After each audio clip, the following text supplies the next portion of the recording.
Hello and welcome to Stageworthy. I'm Phil Rickaby, the host and producer of this podcast.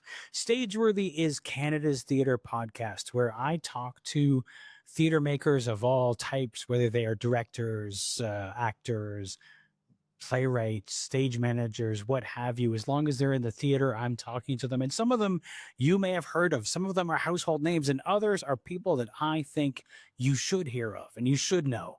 This week, I'm talking to Michelle Langille, and we'll get to her in a second. But before I do that, I want to remind you that if you're watching on YouTube, please make sure that you hit the subscribe button, like this episode. I hit the little bell icon so that whenever a new episode comes out, you get a notification so that you'll never miss an episode. And if you're enjoying this episode or you have thoughts, make sure you leave a comment because I'd love to hear from you and hear what you think about this episode. If you're listening to the audio version, make sure that you are subscribed to the podcast. Go to your favorite podcast app, search for Stageworthy, and click on the plus sign or the heart or the where it says follow or subscribe, whatever it might be in your particular podcast app. And that way, every time I release a new episode, it will get delivered to you right to your device. It'll download directly to your device and you won't have to even go looking for it. It'll be right there every Tuesday when I release a new episode.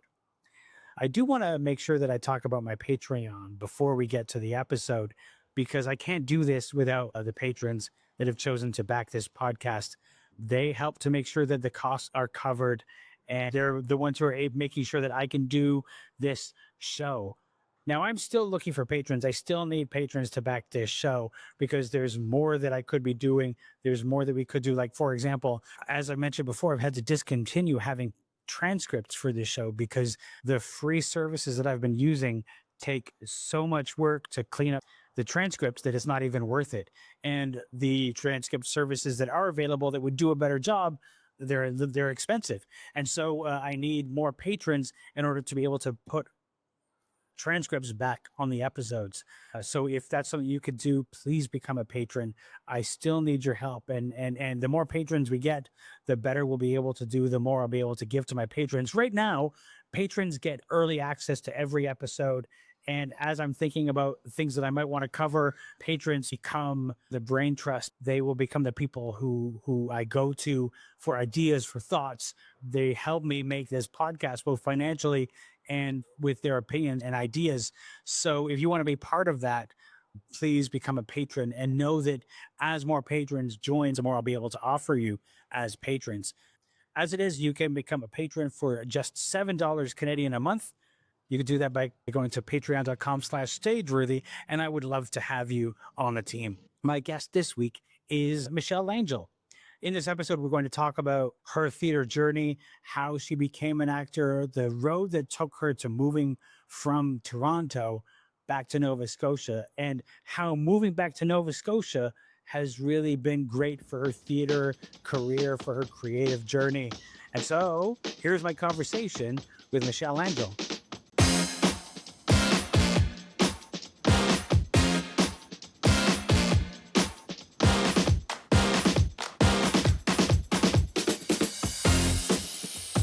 Michelle Langille, thank you so much for joining me. I really appreciate you giving me some time today. Thank you. I wanted to start because there's some big topics that we're going to get to, and to get to those, I think we need to start with your story. Let's start with how you got into theater. Okay. What is that? What's your origin story? My origin story. Oh, it's like my superhero origin story. There was a bunch of small things when I was a kid. The biggest influence was my grandfather, my Opa, who was a physicist, a university professor, who was obsessed with musical theater and the arts. And I remember growing up watching The Sound of Music, listening to Fiddler on the Roof on records, and that was sort of my first introduction to it. And then we moved to Charlottetown when I was probably 12 or 13, and there was, Anna Green Gables is like I burnt out my cassette tape of the original cast recording. Yes, I am old enough that I had cassette tapes and I burnt them out. And there was also this lunchtime show that was called Spirit of a Nation. And it was this multicultural, sort of like celebratory national pride kind of show back in the early 90s. And these people were just so talented and so excited and having so much fun. And I was like, I want to do that. So I started in a little drama club, and then we moved again, and I got involved in down in the Annapolis Valley here. I got involved in the Annapolis Valley Honor Choir, and that sort of introduced me to some local professionals, and I just fell in love with it. And my whole plan going through high school was, yeah, I'm gonna be a lawyer.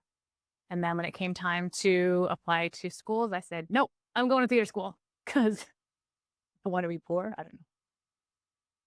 But that's kind of how it started when I was a kid. I have two questions. Okay. You at what point were you like, no, I'm going to be a lawyer? Like, was that your narrative all through high school?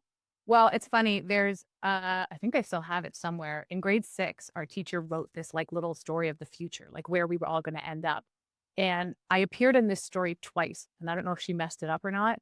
Just forgot that I was already in the story. But when she read the story, like 20 years from when we graduated from grade 6, I was taking a break from my law practice. And then a little bit later on, I was coming back from LA where I was filming movies. So I don't know where the narrative changed for me. I think it just, when it came down to it, it's probably in grade 11 or grade 12, I was doing a lot of work with Neptune Theater in Halifax through there. They have an amazing theater school that I was driving in and out of for, it was like an hour and a half, 2 hour drive. And I would drive in every weekend to go do their training programs and their performance programs. And I don't know. I just, when it came time to apply for schools, there was just no doubt that I wanted to try to do this thing that I loved. A lot of times in certain families, the coming out as an actor it can be a big deal, right? Like especially if you were like, I've talked to people who were like, yeah, I was going to go into math. I was going to be like a mathematician. And then at the last minute, I went to theater school. Was your family shocked, disappointed? Oh my God, no, they were thrilled. They thought it was amazing. I will say that I do not suffer from like the parents who were disappointed in me. I think I suffer from quite the opposite. My parents who are so proud of me all the time that it's kind of like, you need to encourage me to be an adult sometimes. And, you know, so I'm very lucky that my family was really excited, really supportive, moved me back and forth from Toronto a couple of times. I went to school in BC. They flew out to see me in BC. Like they're very lucky. Um, Now you mentioned listening to cast recordings, and it sounds like that was your gateway to theater. I have a similar story where I was, for me, it was My Fair Lady, Oklahoma, and Godspell Okay. were the three. Wow. And those were I remember hearing those as a kid, and then at some point realizing, oh, wait, these tell a story. Mm, And that was sort of my theater gateway. totally. My aunt had, and there's gonna be some musical theater people out here right now watching this who are gonna judge me hard for this, but I promise I've come a long way since these days. But Andrew Lloyd Webber was my gateway. Like Anne of Green Gables and Andrew Lloyd Webber. My aunt had this it was this Andrew Lloyd Webber classic collection that had like a couple of songs from a whole bunch of the most popular musicals that Andrew Lloyd Webber wrote in the 80s. And yeah, like listening to that was like, these songs are so exciting. I mean, it was the late 80s, early 90s, like the power guitar riff and the power organ riff in Phantom of the Opera, like was pretty exciting to, pre. I mean, you have to acknowledge that for whatever some people think about Sir Andrew Lloyd Webber, or whatever their opinion is, um, he brought a lot of theater into the mainstream, right? Yeah. There are people who know theater because of his shows, and so we have to give him that at least. We do. And I mean, I will say like my philosophy to this day still like, especially now, whatever gets people physically into a theater, I will support it because it might make them take a risk on something else. So 100%. yeah, 100%. you know, a Phantom of the Opera is what you get you in there, and then you stay to see something else exciting. Like, we'll take it. I'll take it. Absolutely. There are too many people who like, their excuse for not going to the theater is I saw a play once, I didn't like it. So anything that brings people in and gives them the courage to stay for something else is a great thing. I agree. I mean, yeah, that's a bigger conversation. I'm going to step away. But I agree. Now, you decided you were going to go to theater school. Yep. And what theater school did you go to?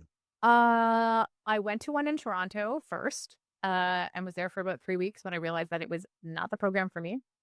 And I came back to Halifax and I joined Neptune Theater had this they still have it too in a different format. But at the time they had this thing called the pre-professional training program, which was for people who were sort of like just out of school or were coming back to it. And it was like a night class and it ended in a performance. And so a lot of the local people that were there would sort of train you in voice, movement, scene work and all that stuff. And so I did that for a year to sort of keep it up and saved up a bit of money. And then I applied and was accepted into the Canadian College of Performing Arts, which is in Victoria, British Columbia. So hopped on a plane, moved out west for 2 years. Had only intended to stay for one, but they had introduced a second-year program. So I took the second-year program, which I was really grateful for. Tried Vancouver out for a few months. Wasn't really my vibe, although like lots of people I love out there, and there's a really great theater community out there now. Moved back to Nova Scotia, and then it sort of goes a little this way and then this way because I do eventually go back to theater school when I was 29. So, And when you went back to theater school, okay, let's talk about the you know, it's like, what was happening with the shapes in the. well, so I moved. Okay, so I moved back to Halifax after being out west again. So here's a fun little tidbit. So that show, Spirit of a Nation, that I loved so much when I was a teenager, the people that created that were the ones who ran the Canadian College of Performing Arts at the time, and I confessed to them my deep love of the show and that it had spawned. It got me where I was today. And I said, you know, and I hadn't done it in a few years, and I said, we need to do this show again. Like, we really need to do this show. And they said, well, why don't you help us make it happen? Because I think it was like it was some sort of an anniversary year. I can't remember. It might have been like the 10th anniversary of it or something. And so we wound up making it happen again in Sydney. So I actually got to help with the producing of it. I helped with a lot of the fundraising and the sponsorship stuff. And I got to actually be in the show that had like got me excited. So that was pretty cool. Anyway, so I moved back to Halifax. I just, I wanted to be back on the East Coast, miss my family, needed a little bit of a grounding time. Sort of worked a little bit and eventually got my first professional gig at this wonderful little summer theater here called Festival Antigonish, which is actually a place that I was born. So I was part of the young company there. And I got to do The Wizard of Oz, which was the first time that I did it. And it was actually directed by Jeremy Webb, who is the current artistic director of Neptune.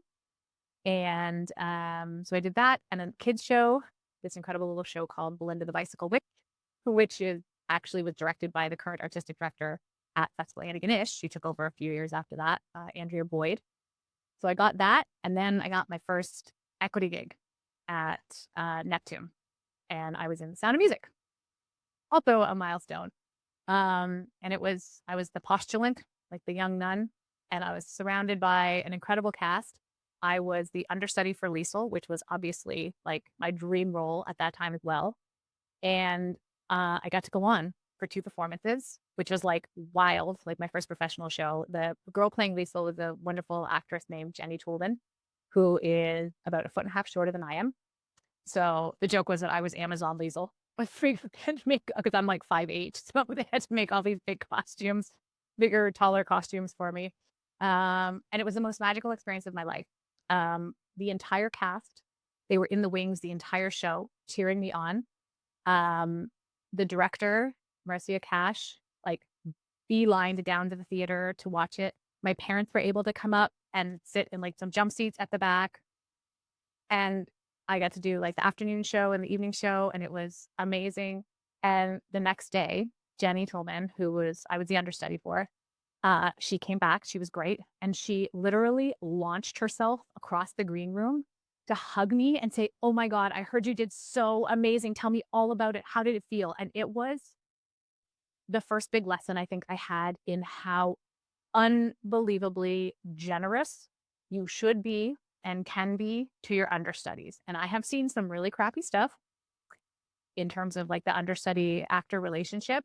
And after that, I just knew like that's how you do it. Like she gave me a huge lesson in how to just, you know, remember that that understudy is there to let you get better. And that understudy is not there to take your role. They're there to plug the hole so that the dam doesn't burst apart. And if they were going to be in the role, they would have been cast in the role, not you. So it was such a valuable lesson that I've kind of kept in the back of my head for years. Yeah, that is a huge lesson. And I think again, it's good that it happened, like pretty early in the career, because it's those early lessons like really teach you how you're going to be in the theater. Yeah, I hope so. Yes.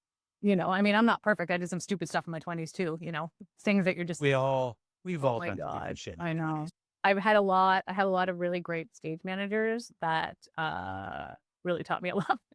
That straightened me out when I would do really stupid shit. Like I can remember one night, yeah, I was in my 20s and I was like, single and like to go out after the show every night. And I remember I had my hair curled for a show and I had a bit of downtime in the second act and I wanted my hair straight when I went out.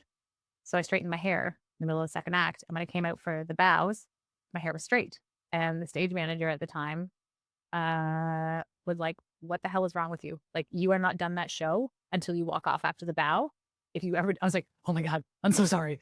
Holy crap." Just to me, it never occurred that like, I was like, I'm in the same costume. They obviously know who I am. Who cares? And it was like, again, such a silly little thing, but like, never forgot it.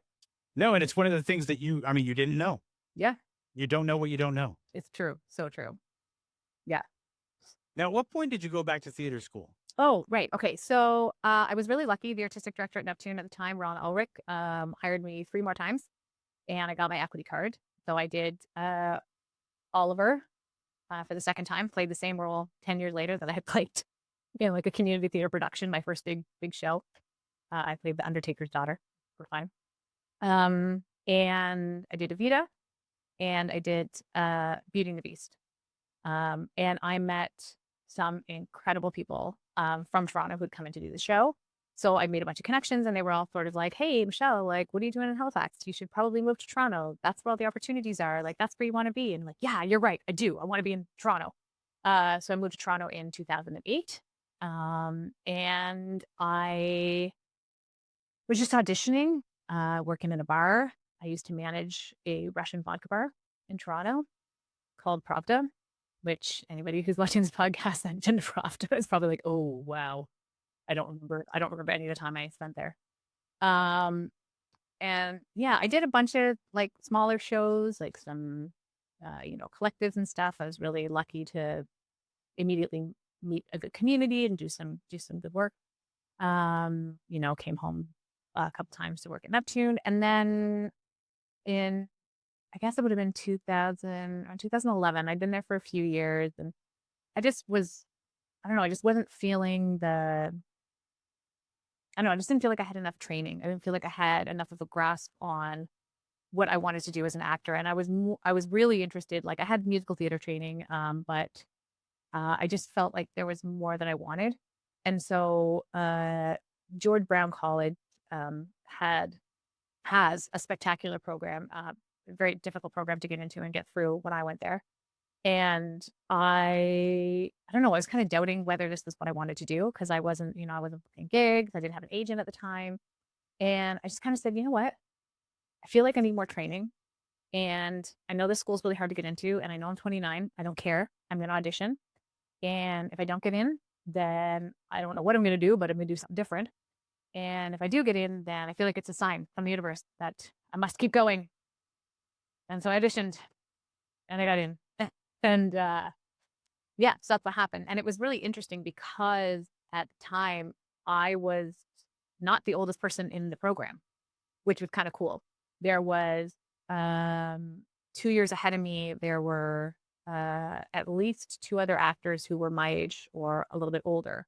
And I knew that there had been other older people in the program. And so it was really nice to know that there was a space for me to train again at that age. I mean, 29 is not old by any means, but it certainly felt that way. But I also like our class ranged from like 16 to me. And it was absolutely the right time for me to go back to theater school. Yeah. It's funny because when I went to George Brown, I didn't um, know you went to George Brown. I went to George Brown many years ago, Oh, cool. like right out of high school. And Okay. you would have been at the Young Center, Yep. and we were Oh, at the warehouse that no longer exists at King and River. You okay. were in that first location. But at the time, Peter Wild would look at us as all of us being, you know, 19, 18, 19, around there. And he would lament, he'd be like, I wish you would come back to me when you were 30. So it's kind of amusing that to think about people being like, I don't know if I can go to theater school because I'm 30 or I'm 29, you know? I know. So it's funny. The year that I was there, Peter Wilde came back. We had Peter Wilde. There was 2 years that were, I think maybe three, that were blessed with Peter Wilde, who did a text workshop. And I loved Peter very dearly. And he was very, very, he did like me a lot, I think, because I was a middle. Probably. Yeah. And also, We had him. He was the head of acting, and he also taught our the history of our theater history oh, class okay. from memory. I was actually really hoping that you were about to do a Peter Wilde impression when you were, but no dice. No, my Peter Weld impression is not up to snuff. There are people who would do better. One of my friends, Richard Bowen, who was a year ahead of me in theater school, wrote a sonnet for Peter Wilde in his first year, and the first line was something like, "His eyebrows enter the classroom first." Oh, I love it. I just, So you went through the program at George Brown, yeah. and uh, then what happened after you graduated? Did you find that gigs opened up? Like, what happened after? Well, I mean, it was hard. It was like the first 2 years I found were a little easier. Well, the first year was very like it felt good. I felt really confident at the end of the first year, and then second year was harder. Again, like it's a tough program, and it really was at that time too. Like what it was. At that point in time, like you weren't always Yeah, asked back. So, yeah. and I mean, again, I could go on a tangent about that style of um education. I don't think it works because I think And I have on yeah. this program. So Oh, okay. Well, I mean, like truthfully, like I met some amazing people. I had some incredible teachers that I'm still connected to today. mm, Y- you can't be free and creative when there's an axe hanging over your neck. as I've said, you cannot make art when you're living in fear. No, I completely agree. And that was definitely, and I kind of thought like I was a little arrogant with myself, saying, "Oh, that's not gonna get to me. I'm not gonna let that bother me." It totally got to me in my second year, and then in my third year, it was really hard. Just like coming to the end of it, I had this like little safety net, and then it was definitely like, oh God, like is anybody gonna want this old lady coming out of theater school, who was playing all the old ladies, even when I was told that that wasn't what I was gonna be doing. But to be fair, I did play some really fun old ladies, so I'm cool with that.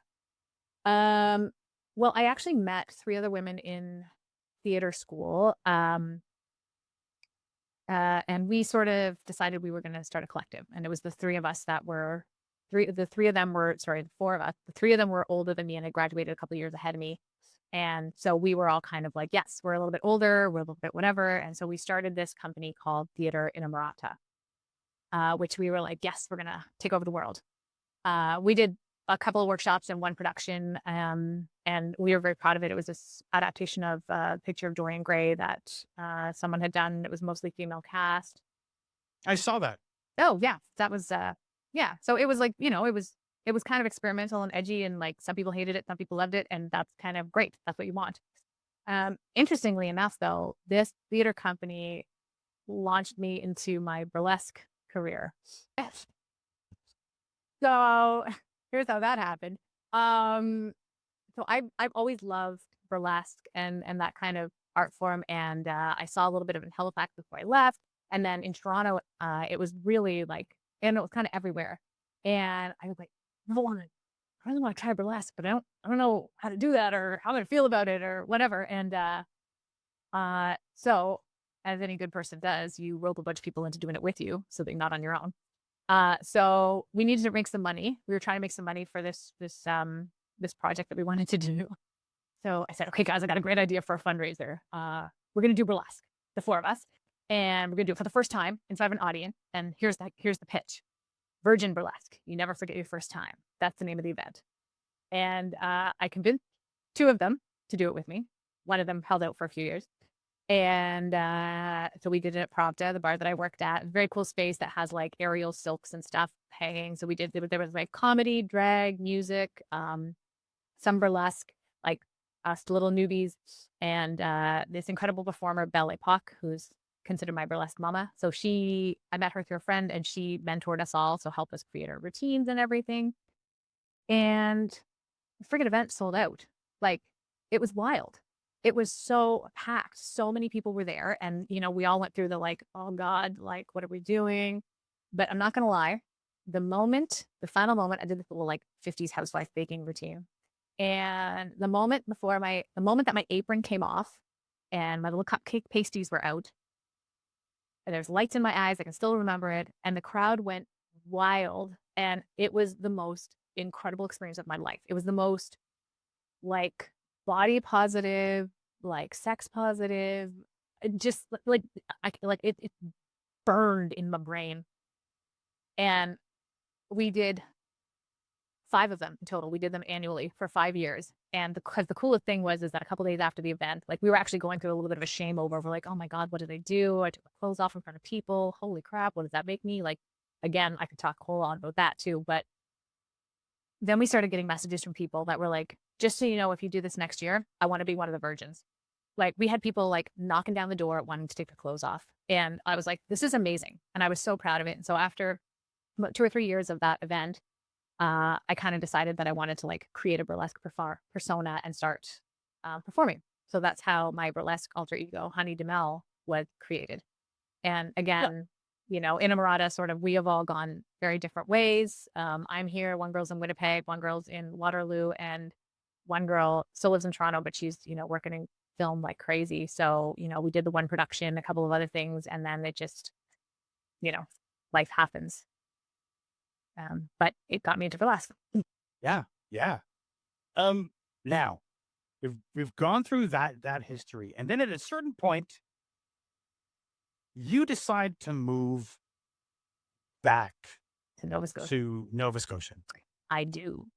I was doing a production in the Next Stage Festival of a show called Quick Clack, which is written by Mark Burnell and directed by Sue Liner. And it was such a dreamy show.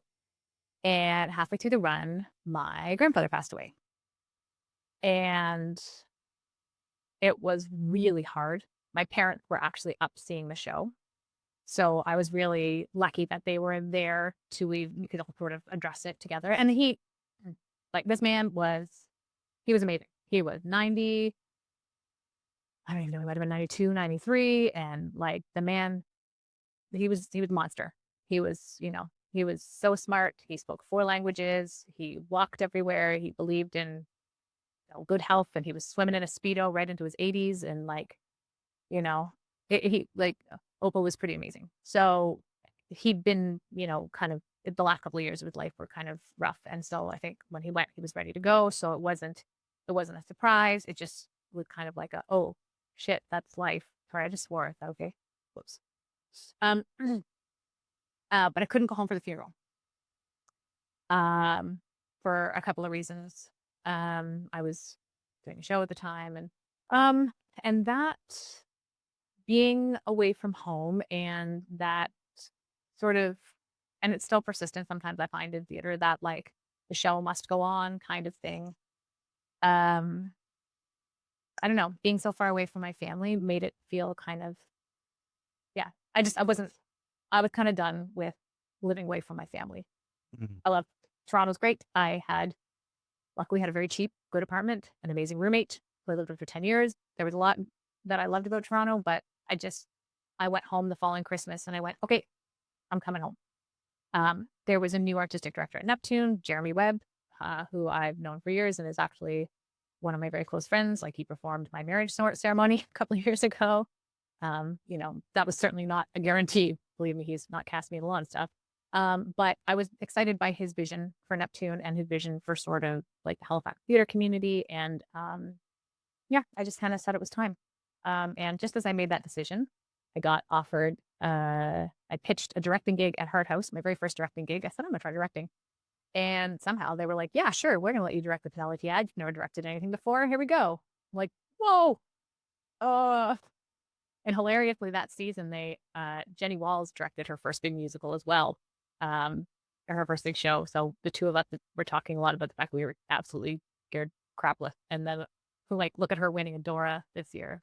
Yeah. So proud of her. So it's just kind of nice when that stuff happens and you get to see your colleagues succeed. That was pretty exciting. So anyway, I got that gig and I came home for the summer and then went back and directed it and then said, adios, I'm in Halifax. There is a statement that you made when you reached out to me, which is about how moving to a small town reignited your career. And there's the myth that if you're going to, and it's the myth that pulled you from the East Coast to Toronto, which is, if you're going to do this, you have to do it in the city. You have to do it in the big city. There's no way to have a career if you're not in Toronto. Yeah. Tell me about, when you made that decision to move home, were you concerned? Yes and no. Well, because my original plan was to live in Halifax, and there's quite a bit of film happening in Halifax at the time. Again, this is all pre-pandemic, so this is 2018. So I moved home and, auditioned for a couple things, kind of got my bearings. I booked Rocky Horror Show at Neptune it was going to be in the 2020 season. It had just been announced. I was directing at the theater school. I did Hobbit, and I had about 8 months worth of contract lined up. And they were just it was just continuing to roll in, and then the pandemic hit. So during the pandemic, I met my husband. We were working in a grocery store together because I was like, I cannot sit on my butt right now. I will go bananas. I was living by myself, and I was just like, I'm never going to touch another human being. I was, all that stuff. And so I went to work at this grocery store around the corner, and my husband worked there, and I saw him across the store, and I was like, whoa, who's that tall drink of water? And so, a few months in, we went on a few hikes. He cooked a portobello mushroom and made it taste like a steak. And I was like, I am in. So, things were going really well. And we moved in together and we lived together. And the Rocky Horror Show eventually did happen at Neptune, and it was great. It was, it was one of the first big musicals back there, and it was doing really well. And then my husband got promoted and transferred to Sydney, Cape Breton, which is even smaller than Halifax. And, he said, are you coming? And I said, are we getting married? And he said, okay, I guess so. And so, it was actually more romantic than that. And we had more of an adult conversation. We fist bumped and said, hey, we're doing it. So I moved to Cape Breton, and this is actually where moving to a small town reignited my career, because I moved up here and I took a government job because I said, okay, I don't know what's going to happen. Maybe it's time to be an adult. And there's two really amazing theaters up here. So there's the Savoy Theater in Glace Bay, which is this almost 100-year-old theater, 700-seat venue. It's gorgeous, red. I can't even describe it. If you can Google it, look at the pictures. It's stunning. And then there's the Highland Arts Theater in Sydney as well, which is sort of it's built in an old church, and it's a little more scrappy kind of thing. And I knew Wesley, who runs the Highland Arts Theater, and I met Pam, who runs the Savoy, and I was doing a little bit of production management work for her on the side. And I said, just so you know, I'd like to direct something if anything comes around. And she said, well, we're doing Jersey Boys. It starts in 2 months. Do you want to direct Jersey Boys? I was like, sure. Okay. Why not? And it was all local. A couple of, professionals, if you will. And it was incredible. And the response was incredible. And it was so much fun. And we had people like, it was the talk of the town. I've never experienced that before. And what was so wonderful about it is that the talent up here is unreal. I found a guy who can sing exactly like Frankie Valli. This guy's name is Ian Furlong. He's 6'2", exactly not Frankie Valli physically, but he opened his mouth and I was like, well, I guess my Frankie Valli is going to be 6'2" because I can't not use that voice. And he was incredible. And we had like a slew of other incredible performers in it as well. But the show was wild. These people were, everybody has a day job.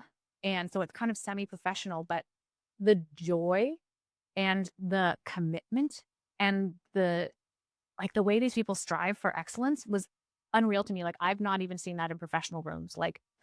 And it was such a great show and we had such a wonderful experience that I started getting offers to direct other things. So I just finished a crazy couple of, since January, I haven't really stopped. I directed Annie and then I directed, I was in Mamma Mia last summer here. And then I just finished directing The Producers at the Hat. And now, after some people coming up and seeing the work that I can do in these big spaces with these big shows, Jeremy Webb called me and offered me the holiday show at Neptune to direct The Wizard of Oz, which is like such a homecoming on so many levels. And to be fair, when I did move back to Halifax, I was able to get a bit of an apprenticeship at Neptune in their directing program. So it's not like I'm coming in totally blind. Like they sort of know who I am, and I've been there since I was 18. So, but interestingly enough, the work that I've been doing in Sydney has built for me the confidence and allowed people to sort of see what I can do. And it's also allowed me to develop my own sort of practice in a way that's so full of joy and so full of, don't even know what the word is. Like, it's just, it's insane to me how much work these people do up here in this community when they all have other jobs. And they're on board and they're here for it and they're happy to come to rehearsal. And it just feels, it's just reminded me of how lucky you are to get to do some of the stuff that you love. So all this stuff that happened to me in Cape Breton has now, I don't know, kind of launched me back into some bigger stuff. Yeah. Yeah. Now, you've mentioned that previous to this, you spent a lot of time waiting for other people to make things happen Yeah. for you. Did moving to Cape Breton make you realize that you could make stuff happen on your own? Yeah. I mean, I feel like I've always kind of made small things happen. But it's always been like me putting up my own money or me like organizing these things. But what's been nice here is that I'm sort of gaining the confidence to ask for the things that I want or, put myself forward for projects that beforehand I would have never thought that I could tackle, I guess. And it's been, it's just been a lot of discovery. And there's some really great people that live in Cape Breton. There's this other director who lives here who I've been lucky to be directed by and I'm about to be directed by and come from away here, named Ron Jenkins, who's like an incredible Canadian theater director, like Cinematography Prize nominated, is directed across the country. And his family lives here in Cape Breton, like just down the road on Blackett Lake, right? And I would never have met him if I hadn't moved to Cape Breton. And he's someone that's, he's shared a lot of really interesting perspectives with me. And it's incredible to, have those kind of connections. Yeah. And it's, even though I'm 4 hours away, I still feel really connected to Neptune and the community in Halifax, which has been really nice. 4 hours doesn't sound like a lot, but it is. And I think that, yeah, I don't know if it's so much that I'm just not waiting for people to make things happen for me. I think I still have my government job. Like I still work 8:30 to 4:30 Monday to Friday, but I've somehow managed to find the time to do these things on top of that.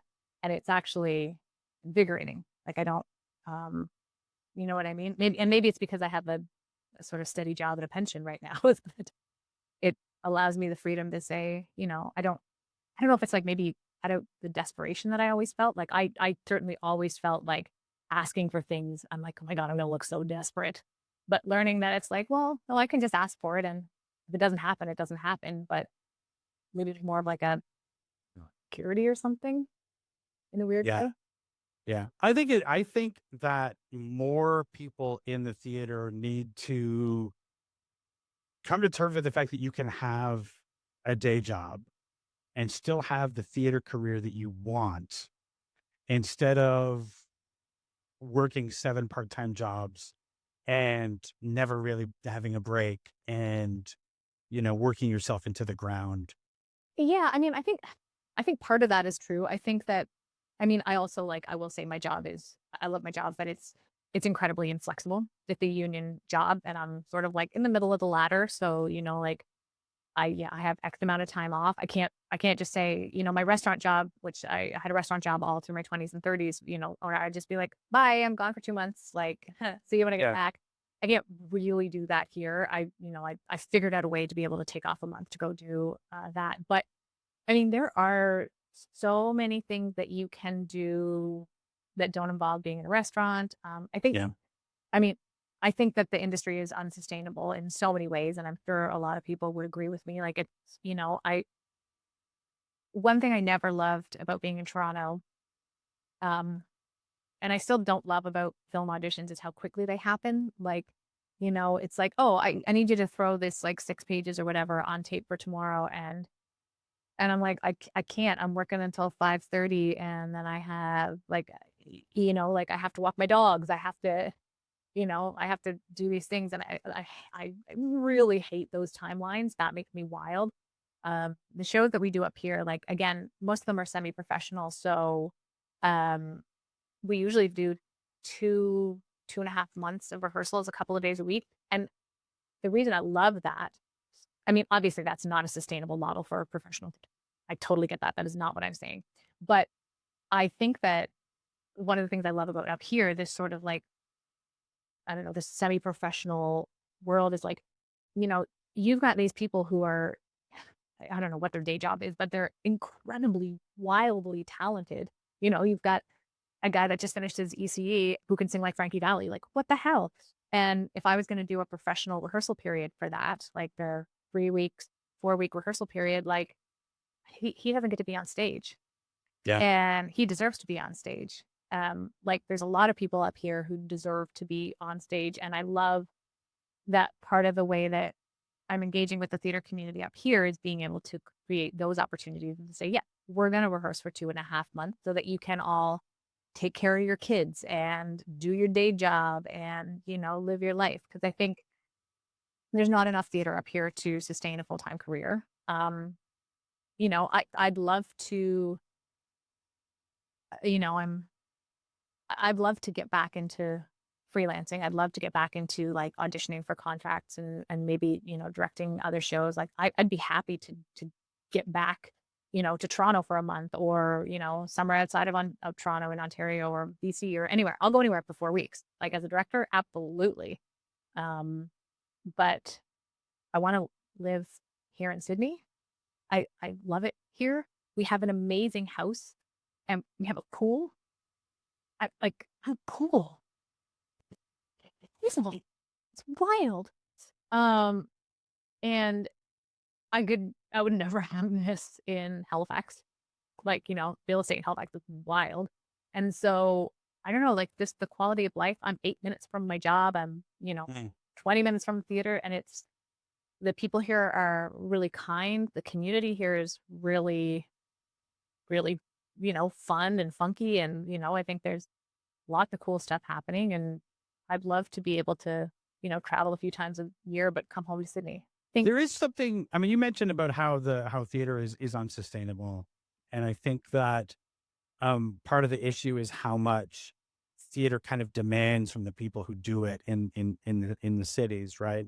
A little less in a place where you have the semi-professional, but like not just like the auditions for film where they give you the sides and tell you that you have to have it in by 9 o'clock tomorrow morning or something like that, but like just there are a lot of expectations and there's a lot of demands that's put on the time of the actors.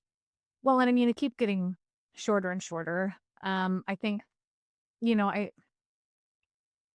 I'm sort of in that middle ground where it's like part of me wants to be a bit cranky and say, well, you know what, that's how we've done it, and I did it, and that's that. But there's also a big part of me that's like, you know, what would be great? A 5-day rehearsal week. You know what would be great? Like 6 shows a week.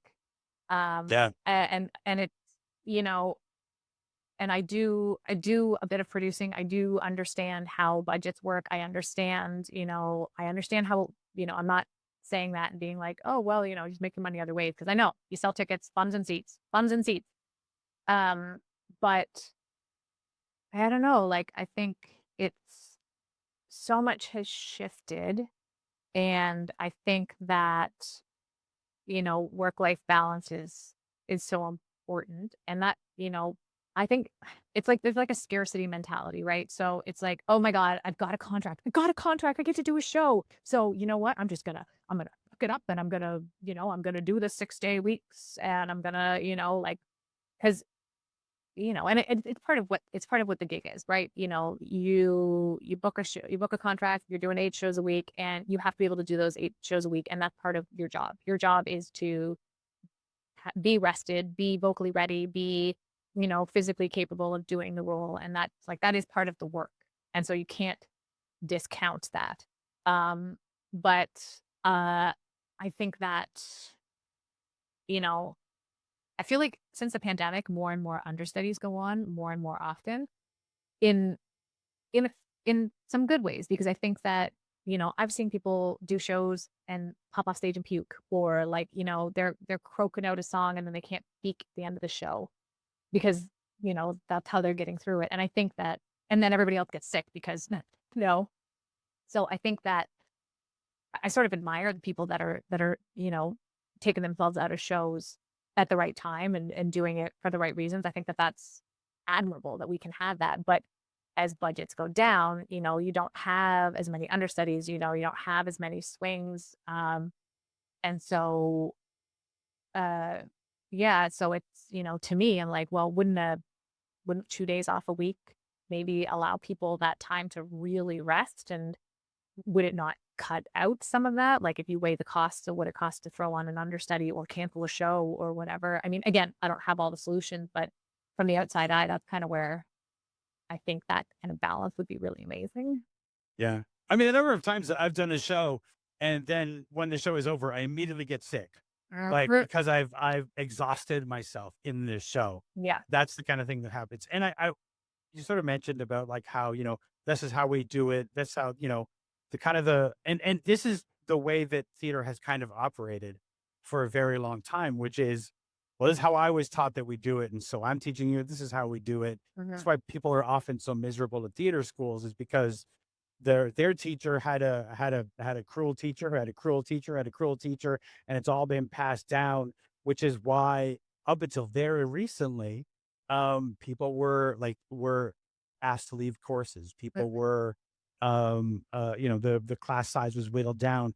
People had terrible experiences because they just were expected to suck up the shitty theater school experience to get through it. And I think that with a little bit more compassion in our rehearsal halls and in, the 6-show week or something Yeah. like that, we could not burn our artists out and we could have people have, a life, I remember, in theater school being told, well, you're going to miss weddings, you're going to miss funerals. And that's just the price of being in theater. And it shouldn't be. I know. And I agree. And I think that there's, and again, that's a budgetary thing too, because it's like, if I'm going to take a weekend off to go to my best friend's wedding, then it's going to cost the theater money because they have to pay for the understudy. And I mean, I know that there are ways that you can work that out, but I think that's a lot of it. And, it's, again, it's that scarcity mentality. Like, there's 70 other people right behind me ready to take that role.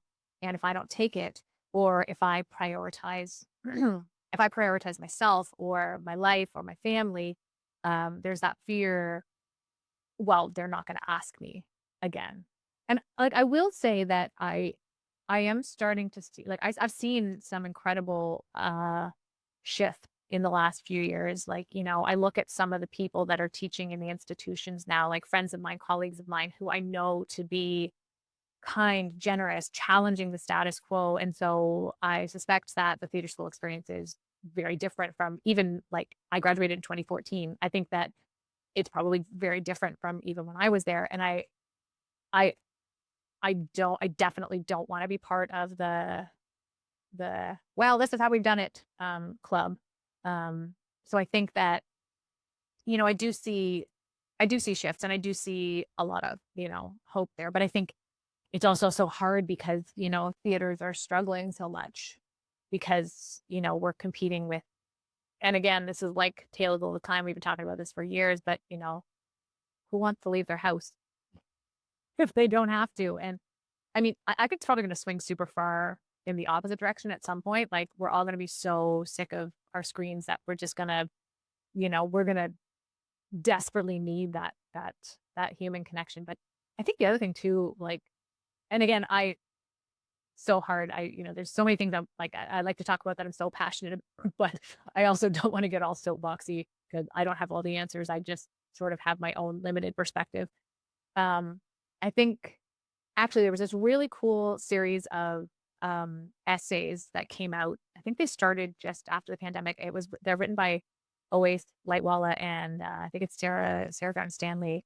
Have you read these? The Manifest for Theater, I think it's called. I don't think so. Oh, No. they're really cool. If you look it up, like, it's really interesting. And they had one essay that was really about the audience, because we don't have theater without the audience. And then people are always like, oh, well, we don't have theater without the actors. And I'm like, I know, I agree. But if there's no one there to witness it, then you're just doing theater, for an empty space. And that's not helpful. Yeah. And I think that we have to listen to our audience, as painful as it might feel sometimes, because, as actors, we're studiers of humanity. We are, we want to experience that. We want to share that. And, a lot of us want to go to those deep, dark places and, help sort of create that opportunity for catharsis. And I think that definitely is needed, but it's such a balance. Like, what are our audiences telling us? Our audiences are telling us that a 3.5-hour show is too long. Our audiences are telling us that a 2.5-hour show is too long. Like, you give me a sweet 90 minutes and I am sold, baby, And so I think that we have to listen to our audiences. Yeah. And we have to find that, like you were talking about, that balance, and we have to give, you can give. A lot of times when I've talked about the fact that we don't have like popcorn theater in Canada so much, we don't have that kind of thing in a lot of our theaters. And people kind of get angry about that. They sort of think that theater is too important for that. We need to give people, we don't give them what they want, we give them what they need. And I often think, like, yeah, but if you don't give them what they want, they're not coming. So you're not giving them either. Mhm. You have to find the balance between entertaining them and giving them the catharsis that you want to give to them. Well, there's and it's so interesting because I think the two worlds can converge. I think that we have to be more intentional about it, and we have to really think about it. One of the best pieces of theater I've seen in the last few years, and I've been somehow I just kept missing it every time it came around, was Cliff Cardinal's Huff. Have you seen it? Again, I've missed it so many times. Okay, I promise you, don't miss this show. I was a little scared of it because of what, I don't know. I don't know what to expect. Like, I had this idea that it was going to be really dark, and it is really dark, but it's super funny, and you're laughing and you're feeling a million things, and it's yeah, it was brilliant. And it's just him on stage, and I was like, I mean, I hesitate to say that anything is perfect, but it was kind of a perfect meeting of all of those things. And I don't know, I was just like, I couldn't believe that I hadn't seen it so long, but I think maybe I just saw it at the right time when I was ready to like truly appreciate it. And so I think that we can talk about important things. We can do important theater, but it can also be, you know, it can be a mixed bag. Do you know what I mean? And I feel Yeah. sometimes, and I mean, I also feel like our funding structure in Canada feeds that too. Like, very few people, very few funding bodies fund the next great comedy. A lot of them want like, experience plays and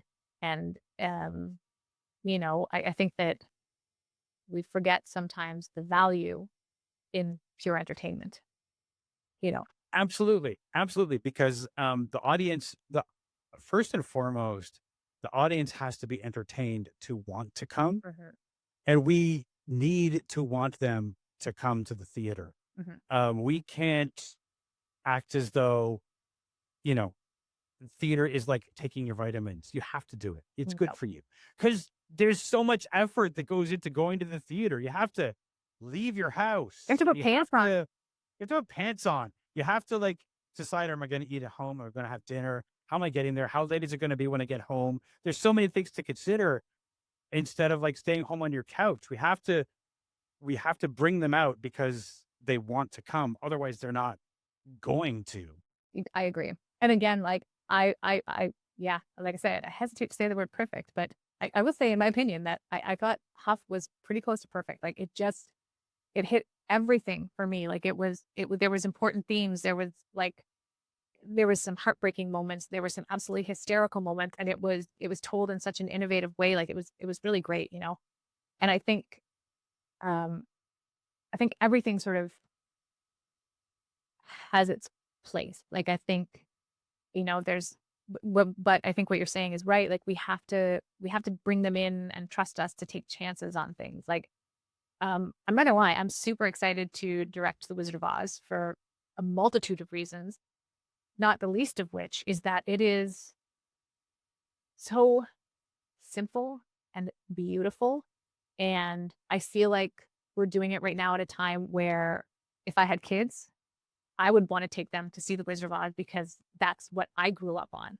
And so there's sort of that really cool um for me, The Wizard of Oz is one of those shows where it's like such a little intro piece, like someone is going to come see that and hopefully think, "Oh my God, I want to do that when I grow up. I want to be silly and funny." And, I think there's lots of beautiful moments in it. And it it's one of those like tradition building shows where, like, for me it was The Sound of Music when I was a kid. That was like a tradition building show for me. Like I grew up on that show, watching that show, and then being able to do that show and all that stuff. Like I think The Wizard of Oz is similar. Like hopefully someone will see The Wizard of Oz and that'll be their gateway drug. I mean, not that, Yeah, yeah, yeah. you know what But I mean. yep. It's funny because sometimes I've made the illusion with theater about Hollywood. And Hollywood gives us blockbusters, it gives us popcorn, and it also gives us like serious movies. And as soon as you mention Hollywood, people are like, "Why don't you just give people like," they get really angry about the idea of giving people like just like pure entertainment, because theater's too important for that. But the thing that you're saying about a show like The Wizard of Oz, and people are going to come to see that. Some people are going to bring their kids, and some people are going to go just because they know that show from when it was on TV, at Easter or Christmas or whenever it was on, and they have a soft spot for that show, and they're going to come because of that. Well, And it's almost like I have I have a couple of books that I consider like um they're like cozy blankets that when I feel a little overwhelmed or, the world is a little too much, I read this book. Uh, my cozy book is called The Fiona Bar Tapestry. It's by this Canadian author named Guy Gabriel Kay. It's a fantasy book that was written in the 80s. And it's my comfort blanket. And I feel like a show like The Wizard of Oz is similar. You know what's going to happen. I was actually I think, was it a podcast or an article or something I was reading? Yeah, I think it was an article I was reading about why people watch the same TV shows over and over again, and especially in times of trauma. I'm not going to lie, during the pandemic, I rewatched all of Buffy the Vampire Slayer because I'm totally a Buffy fan. And it's because when everything feels overwhelming, sometimes you need that comfort of what you know. And I feel like The Wizard of Oz is one of those shows. It's, Yeah. you know it, you know, and yeah, that's kind of how I feel about it. I mean, it's similar to like, why do we watch the same movies and TV shows at Christmas every year? Like, these are things that sit in our heart and we love them. So why wouldn't, something like, if the theater can do that too, then we should do that as well. I think so. And I think that, yeah, I just think we're so, again, this is going to sound super cliche and it's not something anybody hasn't said before, but the world's a bit of a floating dumpster fire right now. And so anything that kind of douses that fire a little bit and gives us a little bit of joy, and gives us a little bit of escapism. Like, there's nothing wrong with that. There's nothing like less artful about that, I think. And again, like listening to our audiences, like looking at your regional theaters, what's selling out? Oh, Frozen is selling out. You know what? Then great. Do Frozen. Frozen's awesome. Yeah. I've been having conversations with my girlfriend who's an artist. She's a visual artist. And we've had these conversations about how do you make art in these times? Like when things are dark, how do we make art? And I think what we've come around to is we have a responsibility. And if our responsibility is to for a moment give people a reprieve from the dumpster fire, even for an hour and a half, 2 hours, that is our role in this society. That is the thing that we contribute, is to give people a break, to show them another world. And that is the thing that if after that they're ready to go back out into the world and like face the dumpster fire, then we've done our job. Please tell me you've seen that meme with the dumpster fire. Well, 100%. I know exactly what you mean about the floating dumpster fire. As soon as you said it, I saw it in my mind. Probably one of my favorite memes. It's so good and it's so appropriate. As we sort of draw to a close here, I wanted to ask you, if there are lessons that you've learned leaving Toronto and moving to a smaller town, what are a couple of the lessons that that's taught you? That doing theater is important no matter where you do it and who you do it with. I feel like the theater that we're doing at like the Savoy Theater up here in Cape Breton is just as important as what's happening on the Stratford Festival stages. Is the production quality different? Absolutely. I'm not saying that we are better than the Stratford Festival. I just want to be really clear about that. What I'm saying is that the community here in Cape Breton that's coming to see our shows may have never been to the Stratford Festival. And so this, in a 700 seat, almost 100-year-old theater, these productions that are so full of heart and incredible talent, like, I don't want to blow smoke, but seriously, some of the people in these shows are just incredible. Like, we had this 12-year-old girl play Annie recently, and this kid, her voice, it's unreal. Like, she had all of us in tears at the audition, and, I've seen incredible kids on stage, and this kid was mind-blowing. It just comes out of nowhere in Glace Bay, Nova Scotia. So, Freyanne Guthrow is her name, and everybody should keep their eye out for Freyanne Guthrow. But all that to say, like, I think that the biggest lesson for me is that it's humbling, because, I was very much of that, well, I must move to Toronto, I must do theater in Toronto, and I must try to work at these spaces because otherwise the work that I've done isn't of any value. And that's complete and utter horseshit. I think that one of the other lessons I've learned is just about redefining what success is. Like, is success being on that big stage that you've always dreamed of being on, or is success being able to curate and create a rehearsal space and a production that is full of heart and kindness and generosity and full of people who are all on board with you And I think it also taught me a lot about um, patience and expectation and managing those. A lot of times just with myself too, like with my expectations of myself. Um, and I think that it's really reminded me of, or taught me a lesson about the true, like, a little Pollyanna moment. The true core of theater, which is community and people coming together to tell a story and doing it collaboratively. And that's been the really nice thing. Like, we have limited resources, we have small budget, we still do, I think, amazing things, but it's like, I remember when we did Jersey Boys, the we did like a little music weekend blitz where there was only 13 people in the cast, and they learned the music in 3 days, and then we came in and we did the table read then, because the music's so integral in that show. And I'll be honest, I didn't really know Jersey Boys before I started directing it, and I was just like, all right, great, 4 guys singing, awesome. But oh my God, I love this show. I would direct it anywhere. So anybody listening that wants to hire me to direct Jersey Boys, I will direct it anywhere. But we did the sing through, and it was wild.